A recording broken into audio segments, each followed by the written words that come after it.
Here we go. This is what should be done by one who is skilled in goodness and who knows the path of peace.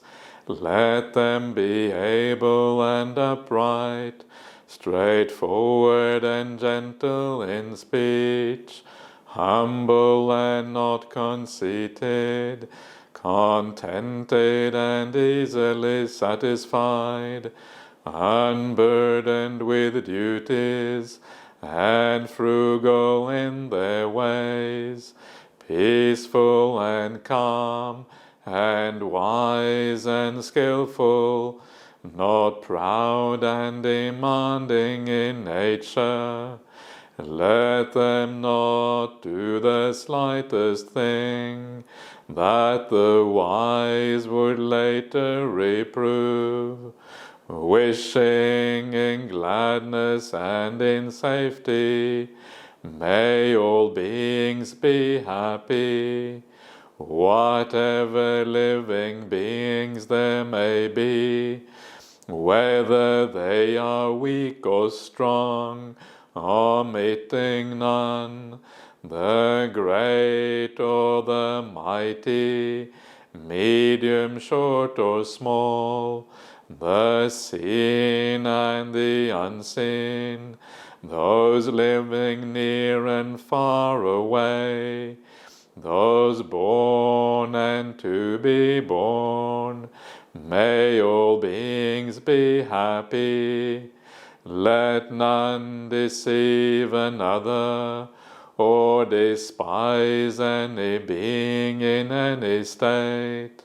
Let none through anger or ill will wish harm upon another, even as a mother protects with her life her child, her only child.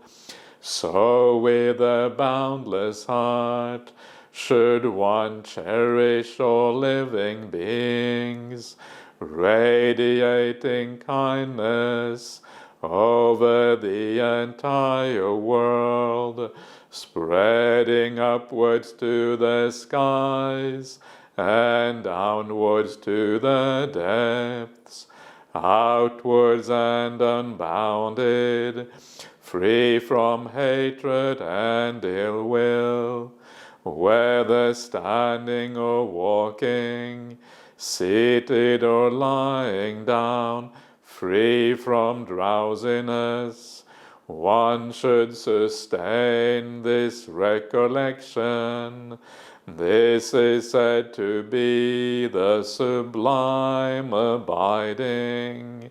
By not holding to false views, the pure-hearted one, having clarity of vision, being freed from all sense desires, is not born again into this world. Sadhu, sadhu, sadhu. All right, Ajahn, over to you. Great. Okay. Okay, everyone. So we're going to talk a little bit about meditation as usual, and then try it out in practice, as they say. And then we can have a bit of Dhamma discussion and Dhamma talk afterwards. That's the plan for tonight. Nothing special there, the usual kind of agenda. So meditation practice is really, in a sense, all about letting go. Yeah, the idea of being able to abandon things. And because it is when you abandon things that the mind becomes simplified, the mind becomes peaceful, the mind, actually moves towards what you might call a uplifting, superior state, a state which is more attractive, and something that actually all of us really recognize straight away. When you see it, you know that these mental states are preferable to the mental states that we often have in our day-to-day life. So it is this ability to let go which really matters. And there is like a sequence to letting go. Yeah, you will notice that you have to do things in the right sequence. This is one of the things the Buddha says. There's a nice sutta in the Anguttara Nikaya, numerical discourses of the Buddha, threes. It's called the Pangsudovaka Sutta, which means the earth washer or the earth remover. Yeah, you're removing the earth from like gold to be able to purify the gold. And the mind is compared to gold. And there is a reason for that, because just like gold in the material realm is very precious to human beings, in the same way, the mind, when we deal with it in the right way, is even more precious. Yeah, I mean, gold doesn't do that much for you, but the mind can really change your life entirely. So the mind is compared to gold, and there's a lot of things in that simile which actually work out really nicely on the Buddhist path, because gold has to be refined. Yeah, and to refine gold, you have to abandon the defilements, the impurities of gold in a certain order. You have to start out with the coarse things, yeah, like the gravel and sand or whatever. You get rid of the gravel and the sand. When you have the kind of small defilements, and you have the microscopic defilements, and the more of the impurities that you get out of the gold, the more that gold becomes shining, brilliant, beautiful, yeah, like a real golden ornament that you buy from a goldsmith or something like that. And the mind is exactly the same, according to the sutta. You have to abandon your defilements gradually. Yeah, so when you sit down, very often you just have to take a few deep breaths and just relax. That's kind of how you start off. Yeah, just get rid of some of the busyness of the day and just kind of allow that to dissipate. But once you start to settle down, once you start to feel a little bit peaceful, a little bit relaxed, once the busyness of the day starts to become a bit more distant, yeah, you kind of dropping it off into the background, it doesn't matter so much anymore. You will of course notice that there are still problems, yeah, there are still things there. And then you have to progress these things gradually, stage by stage. And the obvious things that you have to let go of, things like the thinking mind. This is one of the biggest problems.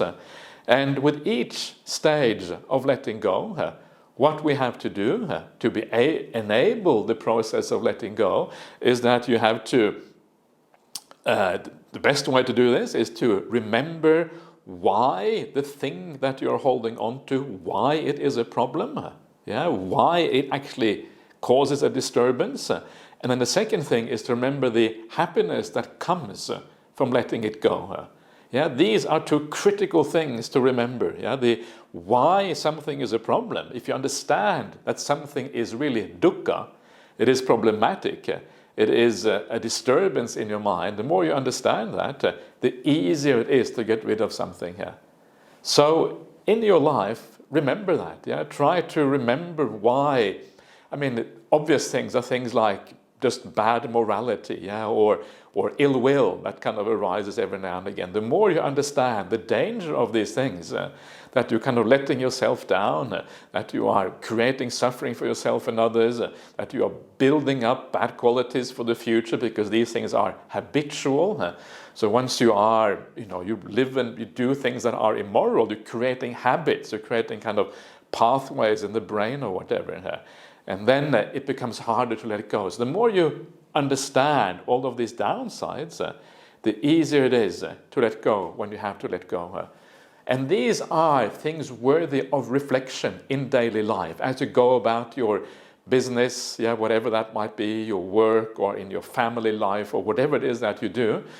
Have these things at the back of your mind, yeah, so that you always contemplate. You have kind of things you can contemplate in daily life, rather than making daily life just about business. Make it more spiritual in this kind of particular sense. And then, as it sinks in why these things are problematic, then when it comes time to sit down on a meditation cushion, and you find that your mind is thinking about the future. Think whatever it might be, or thinking about the past, because you know that future you're thinking about, actually, it is not that interesting. Yeah, that future that you're thinking about is very often just more of the same. It is solving problems that have no end. There will be more problems again in the future.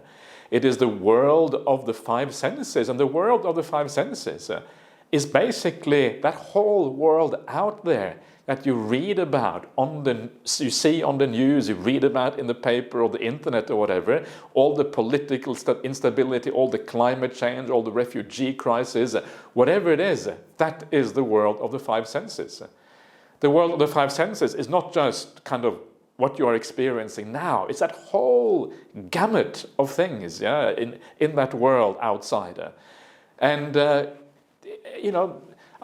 now is actually, you hear about people who have climate change anxiety and who have all kind of anxiety about where the world is going.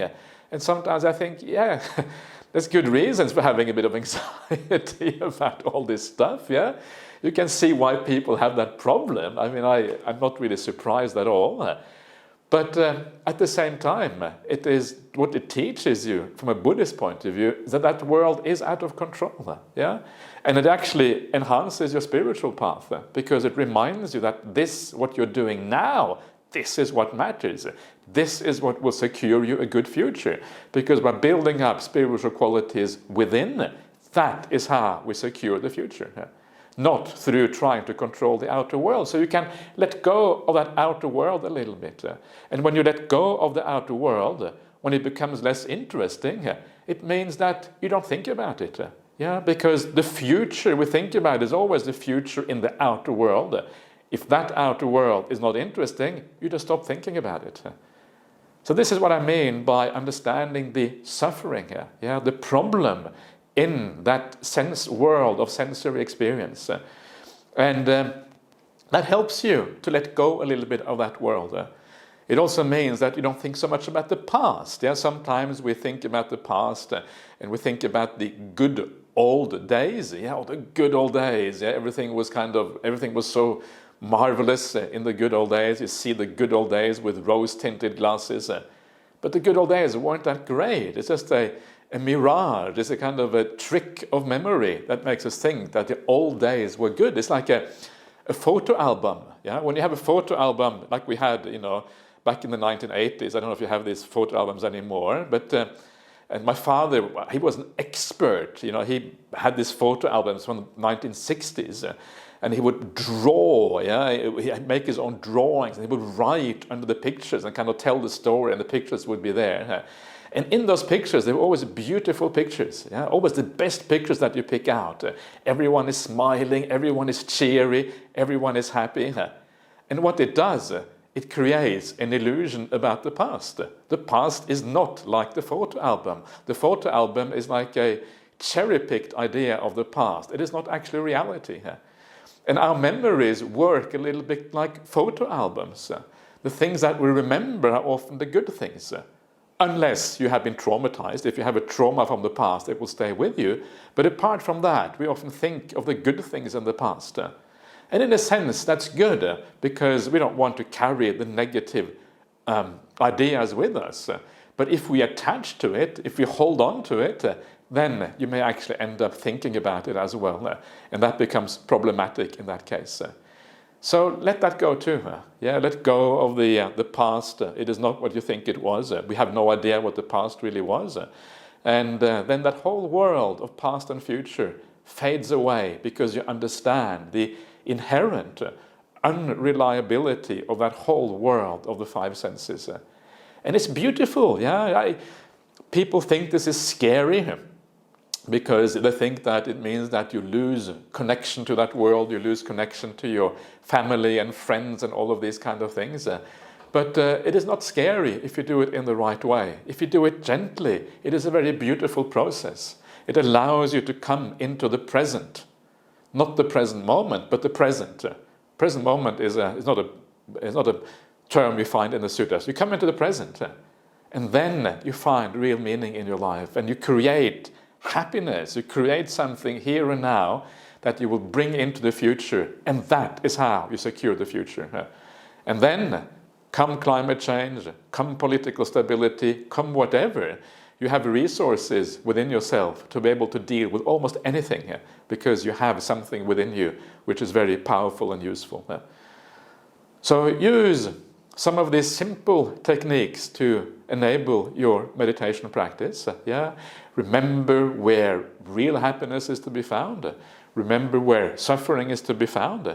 Make that distinction and understand how it works. And as you understand that, you will be able to hopefully let go a little bit more easily. Letting go is not just something we do. There is a particular process behind it, and this is part of that process. Anyway, enough talking. Let's do some meditation together here.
Okay, everyone, so just start out your meditation as you normally do, just by relaxing and just allowing things to be, not trying to meditate, but allowing the peace to come to you instead. And when you do allow the peace to arise, and you don't do anything to make it happen, the meditation tends to become very delightful. It is delightful because it is automatic. You can just sit back, relax, watch, and enjoy the whole process happen all by itself.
And as you go along, just allow the world to fade into the background, and you will notice that there is always something in the present that is peaceful. There's some peace available there at all times. So just dwell on that peace. Enjoy that peace. Feel the sense of delight in letting go of the world just for half an hour. And what a wonderful thing it is to leave the world behind and just allow the mind to grow into the present, to allow mindfulness to become strong, gradually, stage by stage.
And if you find that your mind is a bit busy thinking about the past or the future or fantasizing or whatever it is, just very gently, with kindness, remind yourself that the future is not made by thinking about it. There is no solution through thinking. The solution comes through practicing the spiritual life, which means right now just remaining in the present, enjoying the simplicity, the mindfulness, just being with your breath, having a sense of gentle perspective on yourself and all other beings. And as you do that, that is where you create everything that can be created. And so then you let go of the task of trying to control the future, and you allow yourself to develop the mind right here.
Okay, so we are coming close to the end. Before we come to the end, just take a few moments just to reflect back on the meditation and ask yourself whether you feel more peaceful or less peaceful or whatever. And if you do feel more peaceful, ask yourself why that is the case. Try to understand how the meditation works.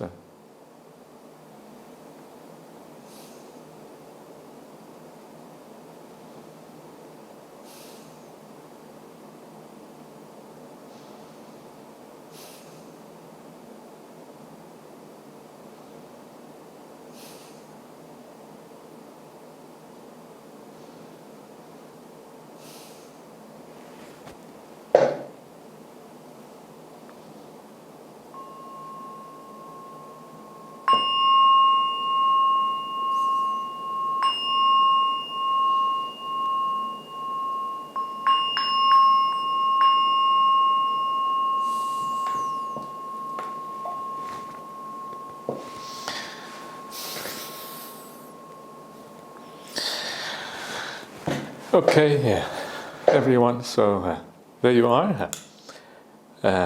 Before we go on to the talk, are there any questions or comments or anything anyone would like to make? Anything about meditation practice? Please don't be afraid of asking very simple questions. The simple questions are often the most relevant ones. And I think often they are the ones that other people are thinking about as well, but don't dare to ask because they think they, you know what it's like with these things. So please feel very, very free to ask any questions that comes to mind. Ajahn, we do have one question in the chat. Please, That Upeksha has posted. She's asked me if it's possible to ask you to talk about the Sutta 111 in Majjhima Nikaya, and especially in relation to the first jhana. Okay. Yes, that sutta is called the Anupada Sutta. And it is a interesting sutta, but sometimes it is interesting for all the wrong reasons, unfortunately. And that sutta has a lot of Abhidhamma influence on it. It has, if you look at it very carefully, there's a lot of kind of strange things in that sutta. It's one of the strangest suttas in the entire Majjhima Nikaya, middle-length sayings of the Buddha. And I think I would recommend you, instead of me looking at that sutta in detail during the Armadale group, it's quite a technical thing that is required to understand the sutta. I would recommend that you go to the BSWA website and you look at the sutta discussions we have there and see if you can find that sutta. I think I have done it in the past, and I think I have pointed out all the kind of strange phenomena with that sutta and the influence from the Abhidhamma and all of these kind of things, which actually makes that sutta not so interesting for understanding the jhanas. It looks like it is interesting for understanding the jhanas because it adds a lot of material, but actually that material comes from the Abhidhamma, and I don't think it is as interesting as the sutta material. So try that first of all, see if you can find it on the BSWA website, and if you can't, let me know at some point, and then maybe we can discuss it a little bit at some point later on, or maybe I can do it at Dhammaloka or whatever.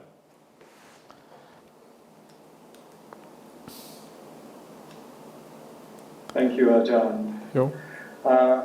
So does anyone have any questions or comments they would like to ask Ajahn? This is a wonderful opportunity. I do, Chris. Oh, lovely, good. I thought you might. That's wonderful. Okay. Thank you. So, hello, Ajahn Brahmali and everyone. Ajahn Brahmali, thank you so much for your wisdom and your guidance and always your humor. And I have a comment and a question. So today during the meditation, I found I was able to be more warm and friendly with myself when I caught my thoughts going other places. And I noticed that my breathing was different. When look, my thoughts are somewhere in the future, wherever, off on some tangent. I noticed my breathing, where I was breathing changed, the rapidity of it. And that was nice, and I was able to be more warm and friendly with myself and guiding myself out of that. My question is about piti, and I've read the Bhikkhu Bodhi has translated it as a zestful interest. Okay. And I know it used the word rapture, and rapture has its own world around it, that word anyway, culturally. But I'm interested in this zestful interest, and it's I know it's in the Anapanasati, but I wonder if you could talk about that, because I like this interest in the breath, in the meditation, in everyday life. So I'm wondering if this makes sense, and if you could talk about that a bit, about PT, about interest in where it fits in with the right mindfulness, with awareness, and in meditation now. Okay, yeah, sure. So the interest, in meditation practice, it comes from the delighting in the object, because the object becomes very delightful. And this is kind of the idea of all of these qualities when you read the Anapanasati Sutta, or you read the Factors of Awakening, or you have the Dependent Liberation sequence. It all has the similar kind of factors. There's piti, there's passaddhi, which is calm, and there's sukha, which is the profound happiness that comes beyond that. And all of these things, they are very delightful. They draw you into the experience, and so that is where a lot of the interest in meditation comes from. It comes from the delight in meditation. I don't think the word piti itself implies interest. It doesn't imply that you're interested in it. I think that is something that is maybe added by the commentaries, or it's true in the sense that you are drawn to it, but it's not actually implied in the word. And if you look at how piti is described, and the description in the suttas, unfortunately, is not very much. It just makes it clear that it is nice and happy. But if you go to the Visuddhimagga, you find a lot of descriptions of piti. There's 7 kinds of piti, and rapturing piti, and showering piti, and all of these kind of things. But very often it is felt as a physical feeling. You can feel it in the body. The whole body starts to feel very delightful, and it can feel like currents going through the body or something like that. So I think the word rapture, to my mind, even though, as you say, it has a lot of cultural connotations, especially in Christianity. Christianity is very, the idea of rapture is very big. But I think the idea, the kind of root meaning of the word, if you shed it of its Christian connotations and look at just the root meaning of the word, it actually is very close to the idea of piti, because rapture is precisely this kind of almost like a wave of pleasure that can go through the body, coming purely from the meditation experience itself. So zest, I must admit, I'm a little bit unsure now what the precise definition of zest actually is. So it's a bit hard for me to comment on it. Let me see if I can just very quickly check out how it is defined, because that will give me a little bit more of ability to comment on this.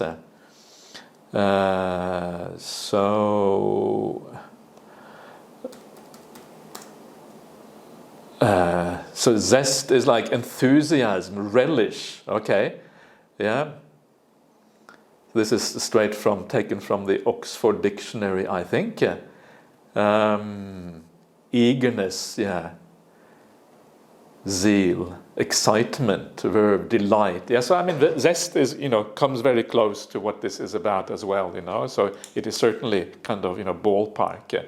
So I would say that, to my mind, I would say, to sum it up, is that rapture comes the closest to the actual meaning, but zestful interest would be an implication of that rapture, of that piti. That's how I would summarize it. Yeah.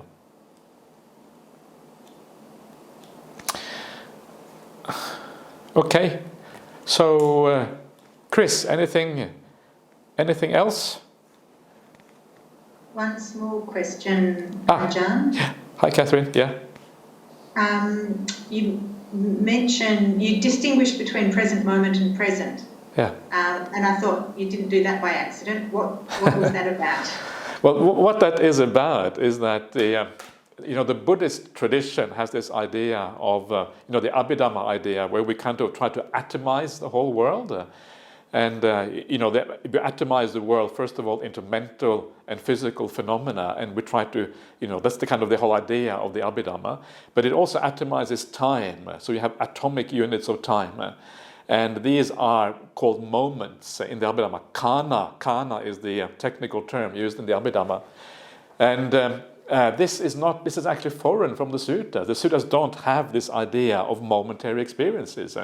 And in a sense, if you are in the present and you're going with the flow, there's no sense of moments. There's a sense of flowing through time. You're always present. The idea is to be present. The idea is not to kind of see moments of time as such.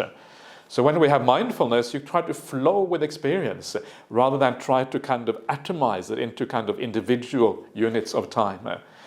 And I think this is one of those important distinctions that where you can distinguish between what I would call early Buddhism, which is the Buddhism that you find in the four Nikayas, compared to traditional Buddhism, which is the evolved Buddhism that you find in the commentaries and the Abhidhamma and all of that. And I think to me, the idea of just being present is much nicer. It has a beautiful flow to it, around this idea of trying to kind of cut everything down to a kind of moments or whatever. Yeah.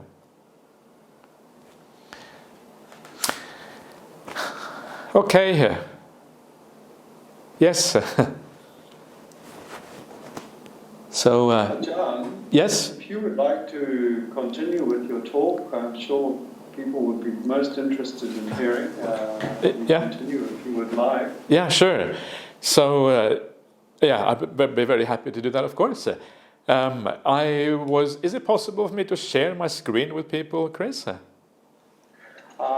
Yes, that is something that I think that Marlene can help us with. Marlene, are you able to? I can just give it a shot and see if it works. Would that be all right? Yeah, it works. There I am. I've already done it. Yeah. So no worries, as they say. That's what they say over here, anyway. Well, we say it here too. Everyone says no worries these days. The Australian idiom is kind of taking over the world, I think, which is kind of nice. Okay, everyone. So what I thought I would do, I sometimes it's nice to have a framework for a talk, and this I thought I would use a little sutta. This is a sutta that you probably haven't seen before, or some of you may have seen it, but I think it's quite unlikely. And this is taken from a very beautiful collection called the Suttanipata, which is one of those small collections found in the Khuddaka Nikaya, which is the small collection of suttas. And this is a particularly ancient verse. These verses are talked about elsewhere in the sutta, so we know that they are kind of integrated with the whole broader sutta idea, yeah? And that is why they are of special interest, because they are clearly fairly ancient. And this particular sutta is a sutta where the Buddha talks about his own experience. And I love the suttas where the Buddha talks about his own experience, he talks about his own life, because these are obviously examples to be followed. Yeah, these are the ways that the Buddha says, this is how I saw the world.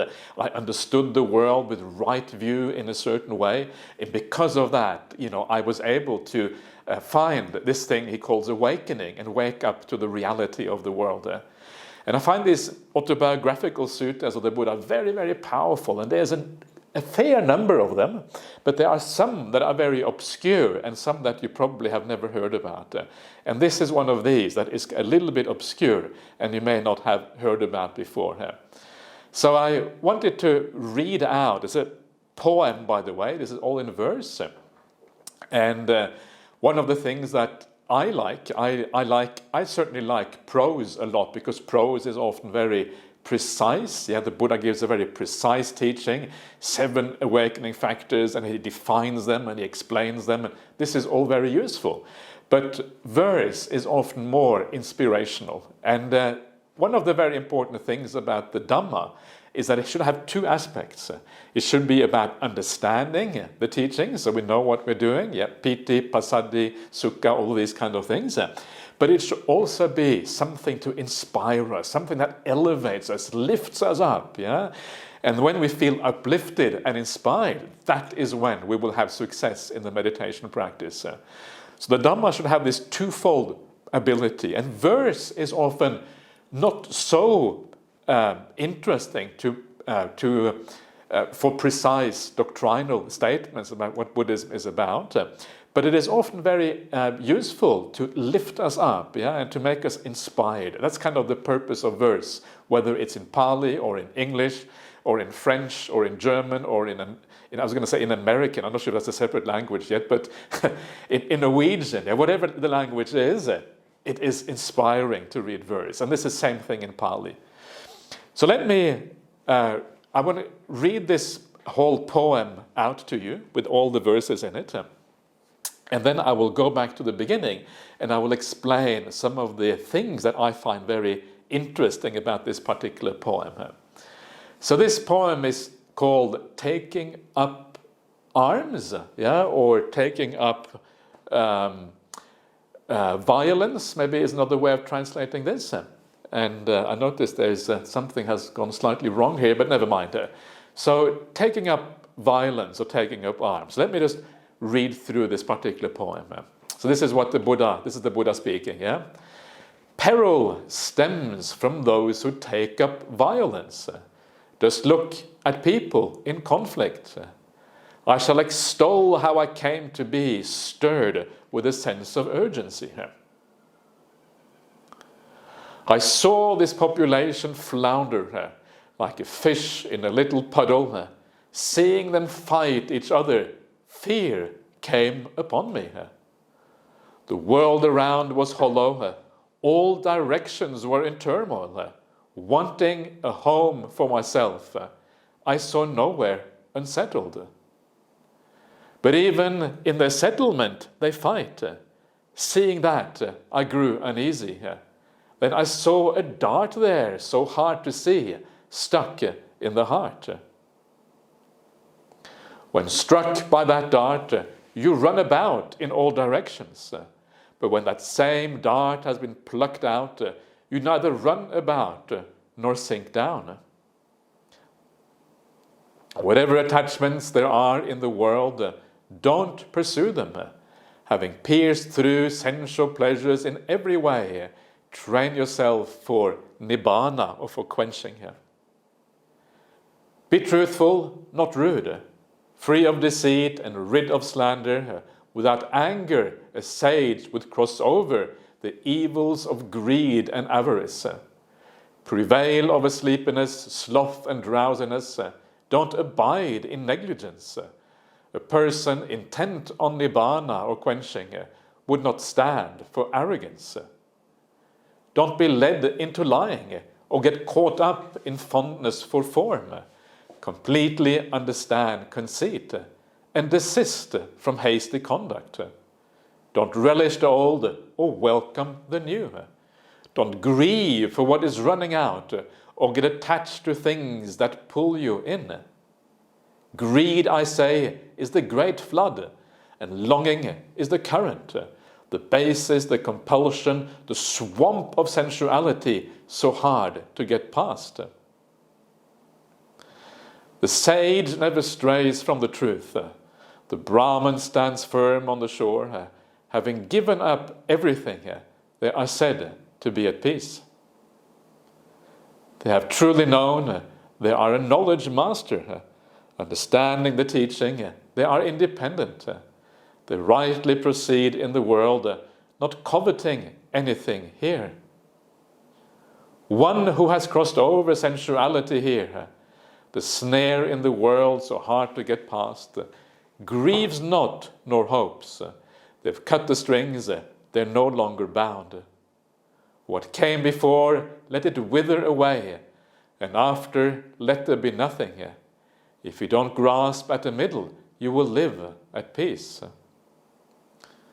One who has no sense of ownership in the whole realm of name and form does not grieve for that which is not. They suffer no loss in the world. If you don't think of anything as belonging to yourself or others, not finding anything to be mine, you won't grieve thinking, I don't have it.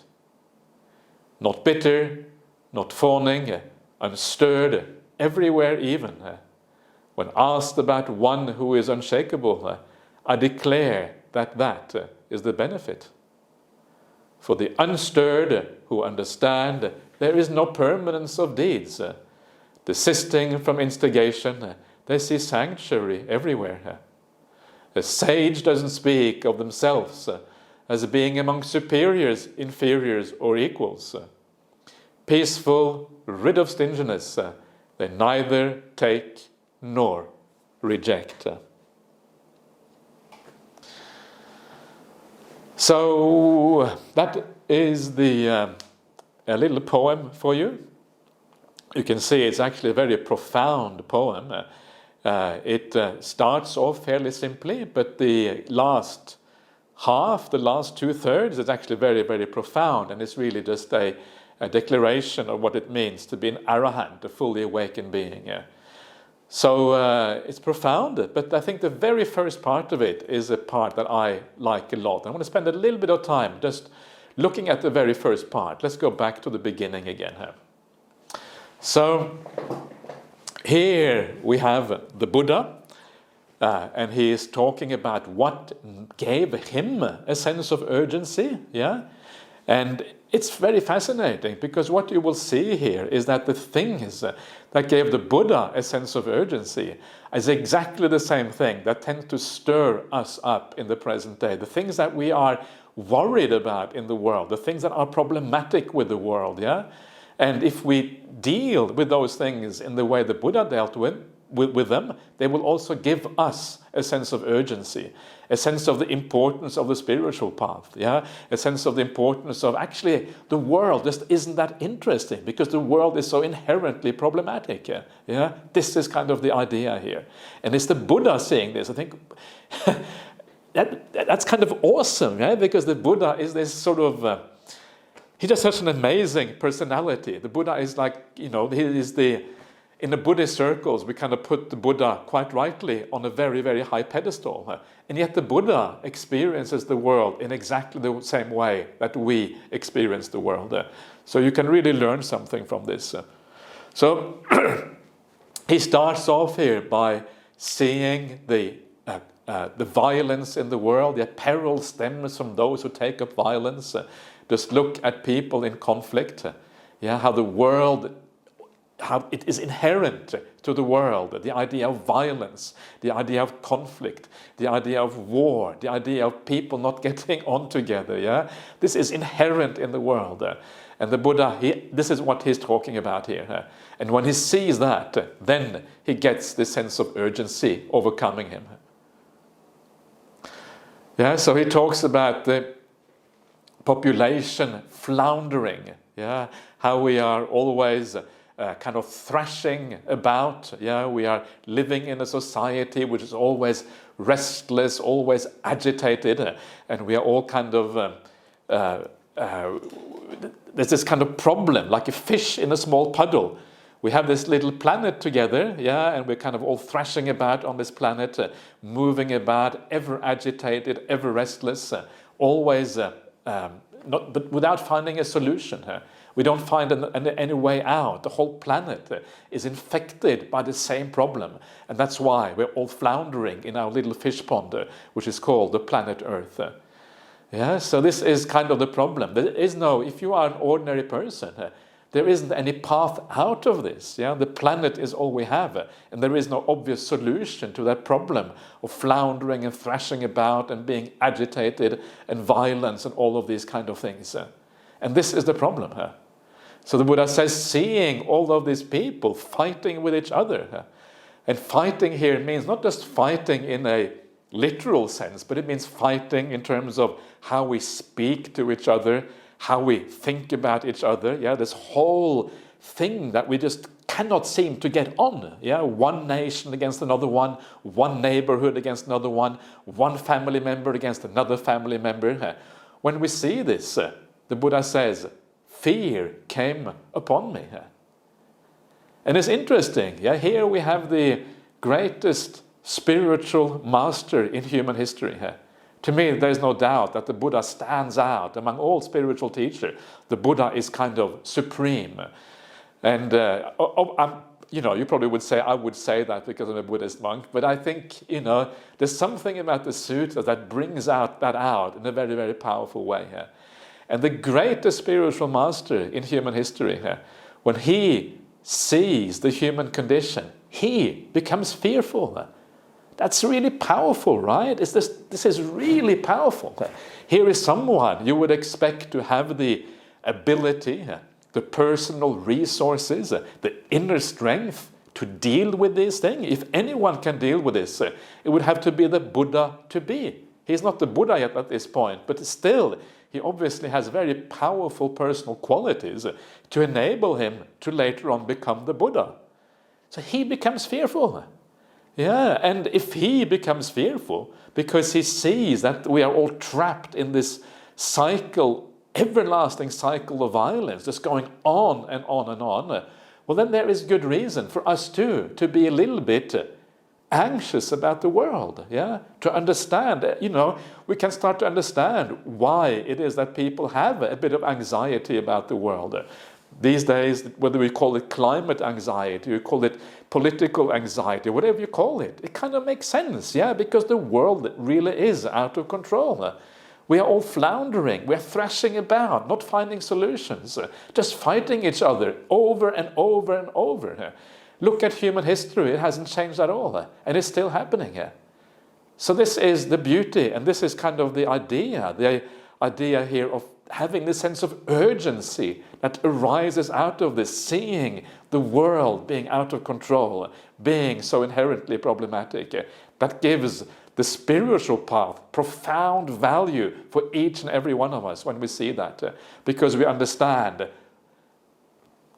We don't despair so much about the world anymore because we know there is an alternative way out, and we use that way out and get a sense of urgency about that path. So the Buddha continues. The world around was hollow. Yeah, there is no essence to that world. There is no stability in that world. There's nothing you can hold on to in that world, which is, where you can kind of set down your foot and you can relax. And now I have stability. All directions are in turmoil. It's like the whole world is shaking. The whole world is trembling. As soon as you try to get a foothold somewhere, the turmoil of the world, the shaking of the world makes you fall over. Yeah, there is nowhere in that world you can have a foothold. It's always changing. And you can see that. I'm sure you can see that in your own life. Every time you read something or you see something that upsets you in the world, why, you feel, why are they doing this? Why can't the world get their act together? Why can't we solve the problems? Yeah, we're all humans. We have the ability if we really want to. Yeah, and sometimes it can be upsetting that we cannot solve the obvious problems that we have in our world. But it seems to be our human condition that sometimes we can, sometimes we can't. We seem to have a problem working together and resolving the issues of the world. Yeah, this just seems to be the way it is. So look at what happens when you see the world and you feel a sense of despair. And the reason you feel that despair, the reason you get upset, is because you're trying to find an essence. You're trying to find something to hold on to in the world where there is nothing to hold on to. It is hollow. There's nothing there which is stable. Everything, all directions are in turmoil. That is the problem. And then you can gradually withdraw a little bit from that world. So I'm not saying this because I want you to despair about the world. I'm saying this for the exact opposite reason. I'm saying it because we should be so glad that we have a spiritual path. We have an alternative. That is why I'm saying this. So, find that balance for yourself in rejecting on the one hand and in moving somewhere else on the other. Don't try to move too fast because it will just hurt you, but be aware that there is that transition that can be made gradually, moving away from the world, moving on to the spiritual path instead here. And then the Buddha says, wanting a home for myself. This is what we want. We want somewhere where we can find something reliable, something we can hold on to. We need that. It's very hard to have a life when there's nothing to hold on to. It becomes almost impossible. And of course, that's why we have the triple gem. The triple gem is the refuge. That becomes the home of a Buddhist, if you like. So you have something that you can kind of rely on. And what you can rely on are the laws of the spiritual path, the laws of things like dependent origination and those kind of things. So you have something that you can, works for you in this world. But here the Buddha hasn't come to this point yet. So he says, wanting a home for myself, I saw nowhere unsettled. The idea here, unsettled here, means something unsettled means a place which is stable, a place where you can settle down and feel good and hold on and you're okay. So nowhere unsettled means that everything is in turmoil. Just another way of saying everything is in turmoil. Everything is unreliable. Everything is uncertain. There is nowhere to find a home in this world. We need to look somewhere else. And then the Buddha to-be says, but even in their settlement, they fight. So even when they try to settle down, they fight. Seeing that, I grew uneasy. So it's basically the same thing again. Then I saw a dart there, so hard to see, stuck in the heart. So here the Buddha is now moving towards the solution to the problem. So the very first part here of this verse is really setting out the problem. It is an aspect of right view. This is what the right view is. The Buddha is getting clarity about what the world is like. And then as that clarity becomes stronger, he has more clarity about what is going on, then he looks for the solution. And that solution here is the seeing the dart in the heart. This is also part of the right view, seeing the dart. And then, of course, you also start to find the solution, because once you see the dart, then, of course, you know roughly what you have to do. So what is this dart? And, of course, the dart in the heart is the craving. Because the craving is the thing that drives us on in the world. The craving is what makes us be violent. The craving is what causes clashes in the world. Craving is what causes us to be attached to the world and keeps us running around after things that never really give rise to any real happiness or peace or anything like that. So that is the problem. That gives rise to everything else that is problematic in the world. And this is a very interesting idea. I always found this very fascinating. One of the suttas that I read out recently on one of the retreats we were doing, and we're talking about the devas in particular, the gods, and how they, how some of the teachings to the gods are very interesting. Now, one of the most interesting and most profound teachings to the gods is called the Sakkapanya Sutta, which means the questions to Sakka. Sakka is the kind of head god of one of the heavenly realms. And in that sutta, this god Sakka, this deva Sakka, he goes to the Buddha. And it's a very interesting story, this whole story. I can't talk about that now because we only have a few minutes left. And then he asks the Buddha, he says to the Buddha, why is it? And this is such a good question. It's a really, really good question. He says, why is it that when humanity, when all beings want to live in peace, they want to live in non-violence, they want to live in harmony with each other, We want all of these things, and yet we live in violence. We live with war. We live with people taking up weapons. How come there is this discrepancy between how we actually live and how we want to live? What is going on here? Yeah, and this is so fascinating. And then the Buddha goes through a sequence of causes and bringing it back down to the very basic problem of why this is happening here. But the simple answer is that when we live in the sensory realm, when we are part of the sensory world, that sensory world is inherently problematic. When you live in the sensory world, there is always going to be conflict. There's always going to be people rubbing up against each other. There's going to be problems in that world. Why?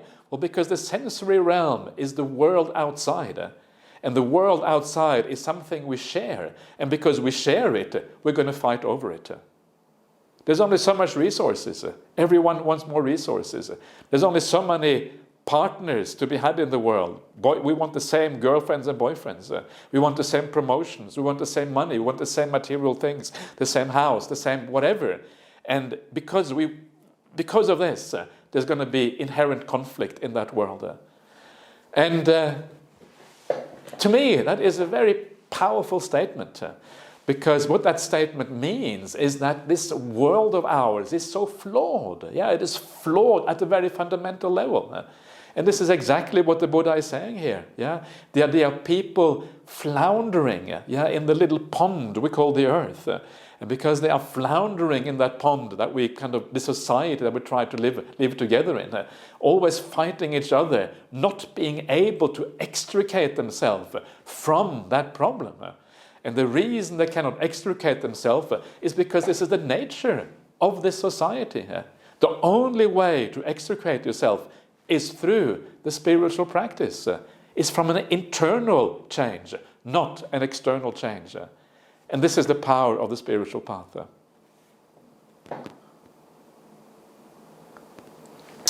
When struck by that dart, you run about in all directions. Yeah, the dart of craving makes you run around the whole world. Without craving, you become very peaceful and still. But craving makes you do things. Yeah, this is the root culprit of all the agency and all the doing and trying to achieve things in the world. But when that same dart has been plucked out, you neither run about nor sink down. Yeah, you stop the running about in the world, nor do you sink down. And sink down here can maybe be understood to mean that you don't get any heavy emotions, perhaps. You don't grieve so much anymore. You don't get depressed about things. All the heavy emotions of life also gets plucked out at the same time. You become more joyful character, yeah? And this is what you see in people who have practiced the path for a long time. That's exactly what you see. You see more joy, you see more equanimity, more ability to deal with the problems in the world. So this is the right view, yeah? And so then he continues a little bit more about this right view. I only have a couple of minutes left, so I'm going to go fairly quickly through what is left here. Whatever attachments there are in the world, you don't pursue them. If you see that the world is problematic, you're no longer so interested in that world. Having pierced through the sensual pleasures in every way, in other words, having understood what they are, you train yourself for quenching. Quenching is just another word for nibbana, for the giving up of interest in those things. You're moving away from all of the things in the world because you understand their downside. So that is kind of the background. That is the right view. And now comes more kind of ordinary Dhamma, if you like, that you see many other places. And these are really just aspects of the path. Yeah? And I don't need to comment so much on this, or I could, but there's no time, so I will just kind of read through it very quickly just to give an idea of what is happening here. Yeah, so you'll be truthful, not rude, free from deceit, rid of slander. Without anger, a sage would cross over the evils of greed and avarice. prevail over the sleepiness, sloth and drowsiness. Don't abide in negligence. Yeah, negligence here means like not being circumspect or not thinking properly about things. A person intent on quenching or nibbana would not stand for arrogance. Arrogance being another defilement of the mind, of course. Yeah, more about lying, and don't get caught into the fondness for form. This is really about, the fondness that we have for all the beautiful things in the world. Very often that means other people, especially someone we want to have as a partner. We see them and we are very taken in by physical form in that sense, yeah. But it also means all other physical form in the world.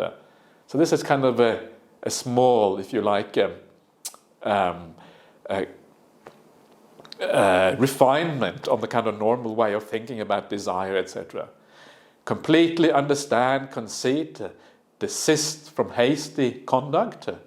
Yeah, this adds little things that you don't normally see on the Buddhist path of practice. Yeah, this idea, don't have hasty conduct. That's a really beautiful one. We are circumspect, we are careful, we think about how we act, we try to avoid being impulsive. When you are impulsive, usually it is okay, but sometimes your defilements come out through impulsiveness, and then of course it can be very problematic. Don't relish the old or welcome the new. Don't hold on to the past. Don't grieve for what is running out or get attached to things that pull you in. Greed, I say, is the great flood. The desire in the mind is kind of this flood that is always carrying on, always moving forward. The moment desire comes to an end, then if you become peaceful, it's as if the flood kind of stops in that sense. The longing is the current, and there's a swamp of sensuality so hard to get past. The Buddhist sutras are very confronting. The swamp of sensuality. For most people, this is kind of incomprehensible. But from a Buddhist point of view, this is the trap of sensuality, the trap of the sensory realm, where we are held down, we are held low, we are lesser beings because of that sensual realm. And you will notice in your own mind that the more peaceful you become, the more real joy you have, etc., etc., you're rising out of the sensory world. And when you rise out of the sensory world, that is where real meditation happens.